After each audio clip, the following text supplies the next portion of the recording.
एक ब्राह्मण किसी मंदिर में रामायण की कथा करने जाया करता था। ब्राह्मण को कथा सुनाते हुए कई दिन हो गए, लेकिन एक भी आदमी वहां कथा सुनने नहीं आया।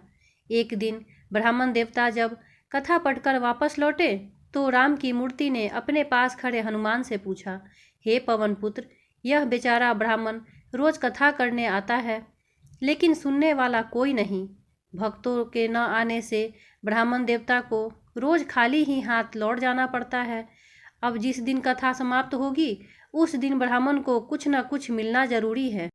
यदि उस दिन भी कुछ न मिला तो बेचारे को निराशा होगी और हमारी भक्ति से उसका विश्वास नहीं रहेगा। हनुमान जी ने उत्तर दिया, भगवान, आप इस बात की चिंता न कीजिए, आपके भक्तों का मैं पूरा ध्यान रखता हूँ। ब्राह्मण देवता की दक्षिणा का इंतजाम कर लिया गया है। जिस दिन कथा समाप्त होगी उस दिन 1000 रुपया दक्षिणा के रूप में उन्हें मिल जाएगा। राम और हनुमान में होने वाली इस बातचीत को एक कंजूस सेठ सुन रहा था। सुनकर खुशी से उछल पड़ा। दौड़ दौड़ सेठ ब्राह्मण के घर पहुंचा। सेठ को अपने घर आया देख ब्राह्मण को भी बहुत प्रसन्नता हुई। ब्राह्मण पूछा, कैसे दर्शन दिए, आपकी क्या सेवा करूं? सेठ बोला, महाराज जी, सेवा करने के लिए भगवान ने मुझे आपके चरणों में भेजा है। आपसे कुछ निवेदन करना चाहता हूँ। पंडित जी बोले, धन्य भाग, कहिए क्या कहना चाहते हैं? सेठ बोला, इतने दिनों से आप मंदिर में कथा करते आ रहे हैं और अब कथा की समाप्ति का समय आ गया है। इस संदर्भ में आपके साथ ठेका करने आया हूँ। ब्राह्मण ने पूछा, कैसा ठेका?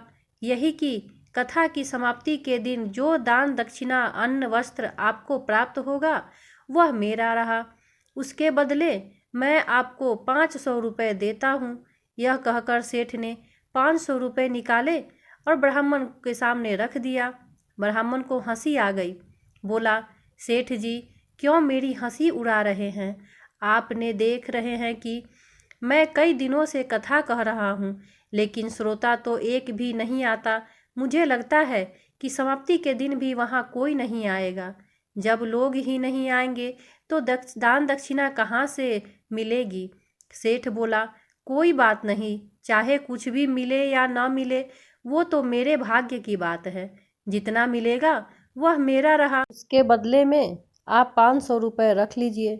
सेठ के आग्रह पर पंडित जी ने रुपए ले लिए। वे मन ही मन प्रसन्न थे।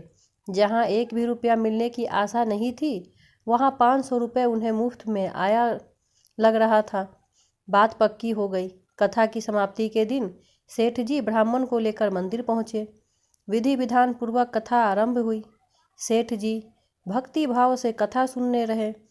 कथा की समाप्ति पर आरती हुई, लेकिन रुपया न मिला। सेठ जी ने सोचा, शायद भक्ति भाव और पूजा में कमी रह गई है। ब्राह्मण से बोले कि एक बार फिर से भगवान की स्तुति करें। ब्राह्मण ने श्रद्धा से दोबारा स्तुति की और अपने घर लौट आए। रुपयों के लोभ में सेठ जी देर तक वहीं बैठे रहे। काफ़ी समय हो गया, रुपया न आया तो हनुमान जी के आगे बार बार हाथ जोड़कर सिर झुकाने लगे। दोपहर हुई, फिर शाम हो गई। जब सेठ जी को रुपये मिलने की उम्मीद न रही तो उसे क्रोध आ गया। उसने पास पहुंचकर जोड़ की एक लात हनुमान जी की मूर्ति पर दे मारी। नतीजन यह कि लात के पड़ते ही सेठ की टांग वहीं फंस गई। तब तो लेने के देने पड़ गए। अपनी टांग छुड़ाने के लिए सेठ ने भरसक प्रयत्न किए, पूरा जोर लगा दिया, पर क्या मजाल कि टांग टस से मस हो। सभी दाव पेच बेकार हो गए। टांग फंसी तो फंसी रह गई। अब क्या किया जाए? चारों तरफ से अंधेरा घिर गया था। अंधेरा होने पर राम जी के मूर्ति से आवाज़ आती सुनाई दी। भगवान राम हनुमान से पूछते हैं, हे हनुमान जी, आज तो ब्राह्मण देवता कथा समाप्त कर चले ही गए, लेकिन क्या कुछ दान दक्षिणा उन्हें प्राप्त हुआ या खाली हाथ ही लौट गए? हनुमान जी की मूर्ति से उत्तर मिला, प्रभु, आपके भक्तों को खाली हाथ मैं नहीं जाने देता। ब्राह्मण देवता बहुत प्रसन्न हैं। कुछ दिन पहले 500 रुपये एडवांस में दिलवा दिया था। अभी 500 रुपये में टांग गिरवी रखी है, जब तक बाकी रकम नहीं मिलती तब तक टांग नहीं छोड़ूंगा। सेठ ने सुना तो उसकी आंखें खुल गई। उसे इस बात का एहसास हो गया कि उसने लालच करके बहुत बड़ी गलती कर दी। अब उसे लगा कि 500 रुपये दिए बिना टांग नहीं छूटेगी। रात भर वह अपनी एक टांग के बल खड़ा रहा। सुबह हुई तो अपने घर पर संदेशा भिजवाकर रुपए मंगा लिए और हनुमान जी के आगे रखकर क्षमा प्रार्थना की। तभी सेठ की टांग छूट पाई।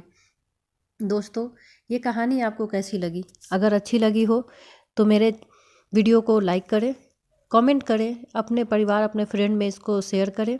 मेरे चैनल पर नए हो तो मेरे चैनल को सब्सक्राइब करें। बगल में दिए हुए बेल आइकन को दबाना ना भूलें, जिससे मेरी अगली आने वाली वीडियो आपको जल्द से जल्द मिल सके। धन्यवाद।